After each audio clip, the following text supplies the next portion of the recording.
All right, guys, once again, I am Tom Downey, wearing a nice new suit from Kashyam. We'll tell you more about them later on in the show. But it's time now for some live Q&A. So you guys know the drill by now. Use hashtag Cowboys. Makes it a lot easier for producer Alicia to find them and bring them up on screen. So again, use that hashtag Cowboys. Any and all topics available. I'm not going to limit you guys today. Whatever you guys want to talk about with the Dallas Cowboys. So just kind of keep that one in mind here as it relates to the Cowboys and all of that. So again, use hashtag Cowboys there, guys. We'll get you covered here with anything you guys want on the Dallas Cowboys report. So we'll start things off here with Seth, who says, what kind of contract does Amari get?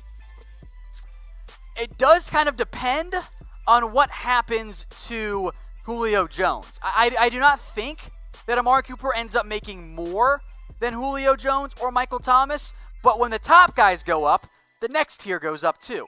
So 18 kind of feels like the absolute floor here for the Dallas Cowboys. That kind of feels like the lowest option. Then I think everything above that is going to be, probably too much to ask for. All right, Eric, how long will the Cowboys take to sign Dak Prescott? I don't know anymore. If it doesn't get done before week 1, I think at that point you might see it drag on a little bit longer. If I'm remembering correctly, Romo signed his big deal in like October. Is that right? I think that's right. So it could be a while. I don't have a great timeline. There is no deadline of week 1 like apparently there was for Zeke and the Cowboys. So at some point, I do think the deal gets done. I just don't know when it ends up getting done. All right, Raleigh Warren, excuse me. No, Warren, I was right the first time. Wow, bad. What money range do you think Dak signs overall? In terms of per year, look, your absolute floor is 32. If he signs for under 32, that's frankly a Jalen Smith type team-friendly deal. That's just what the market is right now. The absolute max, I guess, is 35, but I don't think the Cowboys would do that. I think they would just choose to wait and say, no. We'll make you play out the year, which I think is a possibility. So absolute ceiling has to be 35. Absolute floor has got to be 31. In reality, probably in that 32, 34 range and somewhere in there. All right, Aaron Castillo, do you agree with the power rankings? I don't know whose power rankings. Mine have them at number 1. I don't know what power rankings we're talking about here. Cowboys rank 4? Sure, it feels right. They're a Super Bowl contender. That makes sense to me. But, they're power rankings. Do they matter that much in the end? Probably not. All you got to do, just make it to the playoffs and see what happens. All right, that's Family Guy. Chances Byron Jones signs while you are out. Look, when I'm out of town, all bets are off. That is what we have learned. The last time I went out of town, Andrew Luck friggin' retired.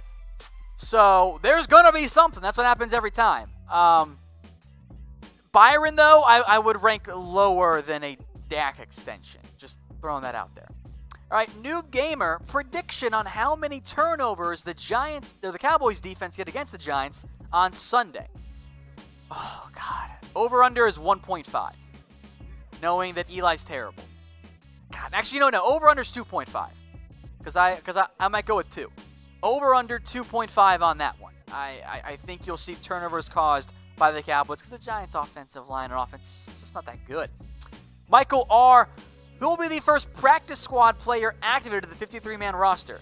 Well, not counting Jordan Chun, because that's cheating. You're thin. You're a little thin at linebacker. A little thin at receiver. I'll go Cedric Wilson. I don't love that pick.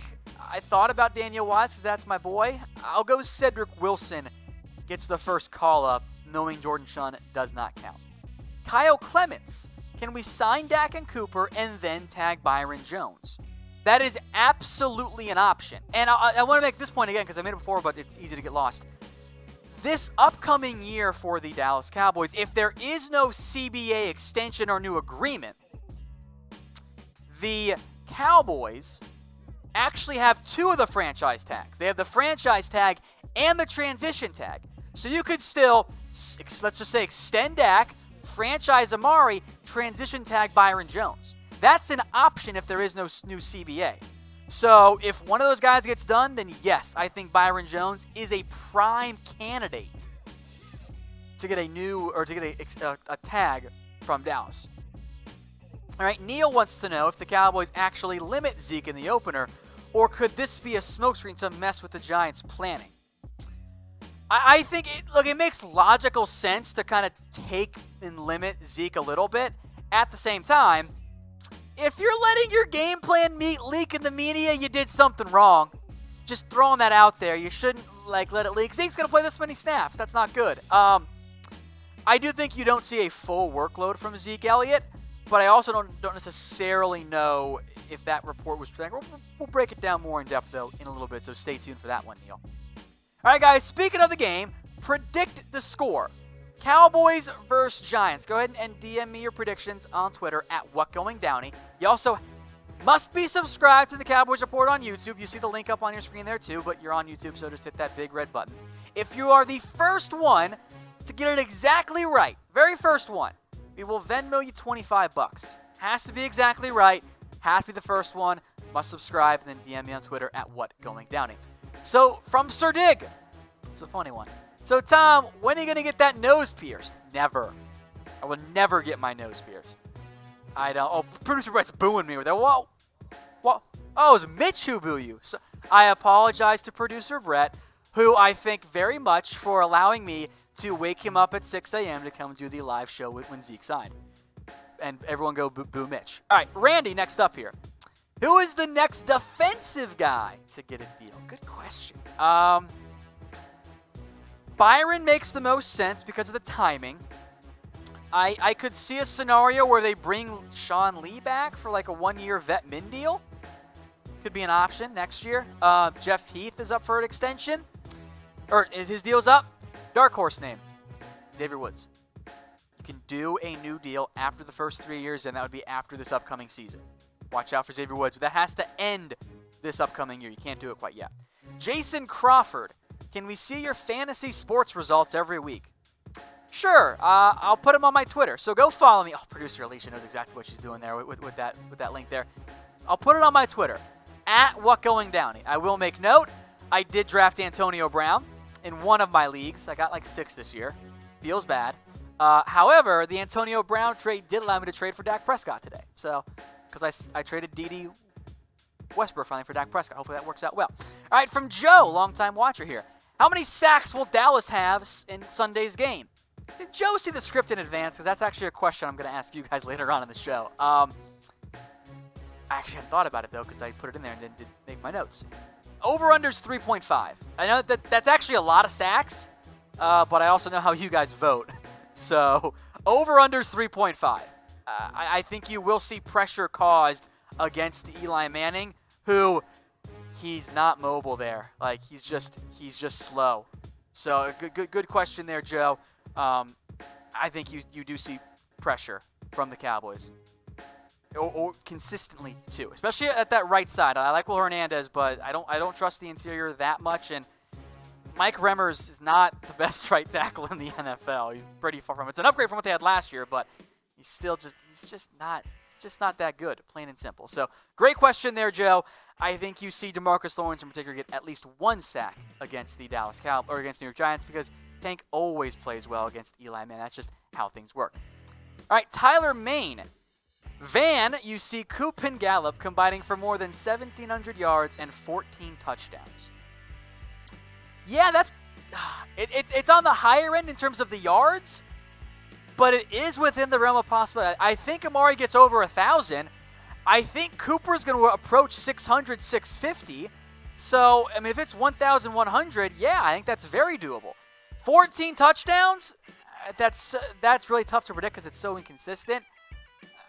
But I think you see Gallup have 5 or 6.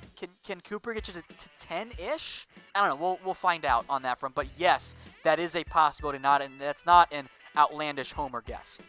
All right, guys, make sure you are subscribed to us here on YouTube and have those notifications turned on because if you did, you woke up with our video on the Zeke Elliott extension all the way. It's at 7 a.m. Eastern Time, 6 a.m. here is when that all happened here. We got highlights for you, news, rumors, mailbags, live Q&As, all kinds of stuff here for you. So make sure you guys are subscribed. We got what? How many here watching? We got almost over 500 watching right now. I bet you're not all subscribed. Madden Bin Laden, disavow.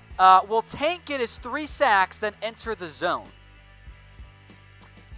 I'm honestly not sure what you're talking about, quite frankly. In terms of the zone, if you mean the end zone and score, or you go celebrate, possible. I don't know if you see Tank get 3 sacks in week 1. That's a lot to ask for coming off shoulder surgery, and just 3 sacks in a game in general is pretty crazy. I'm just going to pronounce it as Incrption. I don't know how you throw the R in there. Will Jason Witten have a breakout season? Someone tell me if my math is wrong, but when you are almost 40 years old, I do not think it's possible to have a breakout season. Like, his breakout is relative to his career highs, right? There's no way Witten puts up career high numbers. There's just absolutely no way. Now, Matthew Castro wants to know why I'm looking so fresh today.